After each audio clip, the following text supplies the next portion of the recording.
গভীর রাতের নিস্তব্ধতায় যখন আকাশের তারাগুলো যেন আল্লাহর রহমতের সাক্ষী হয়ে জ্বলছিল, তখন এক অসহায় মেয়ের হৃদয় ভরে উঠেছিল অজানা কষ্টে। তার চোখে ছিল ভয় আর অন্তরে ছিল এক ভারী অশান্তি, যেন অদৃশ্য কোনো অন্ধকার তাকে ঘিরে রেখেছে।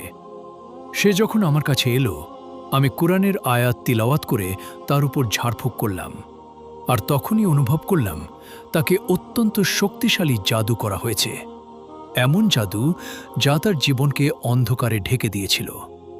আমি তার পরিবারকে বললাম, আল্লাহর উপর পূর্ণ ভরসা রাখুন।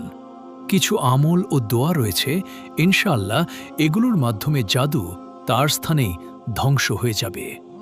কিন্তু পরিবারের লোকেরা উদ্বিগ্ন হয়ে জিজ্ঞেস করল, জাদু কোথায় লুকানো আছে সেটা জানার কোনো উপায় আছে কি? আমি বললাম, রাতের শেষ তৃতীয়াংশে যখন দোয়া কবুল হয়, তখন অশ্রুসিক্ত চোখে আল্লাহর কাছে সাহায্য চাইতে হবে।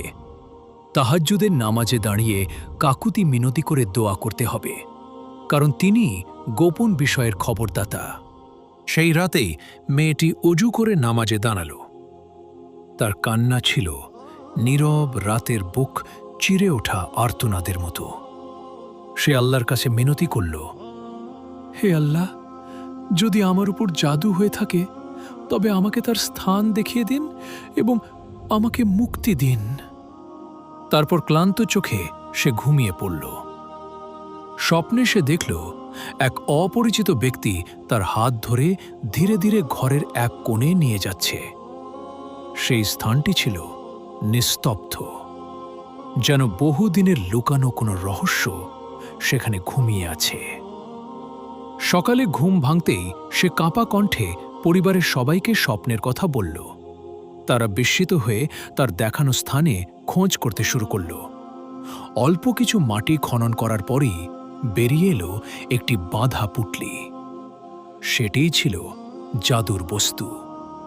পরিবারের লোকেরা তার সঙ্গে সঙ্গে ধ্বংস করে দিল, আর আল্লাহর অশেষ রহমতে ধীরে ধীরে মেয়েটির কষ্ট দূর হয়ে গেল। তার শরীর ও মন শান্তি ফিরে পেল এবং সে সম্পূর্ণ সুস্থ হয়ে উঠল। কারণ আল্লাহ যখন সাহায্য করেন, তখন সবচেয়ে গভীর অন্ধকারও আলোর কাছে পরাজিত হয়।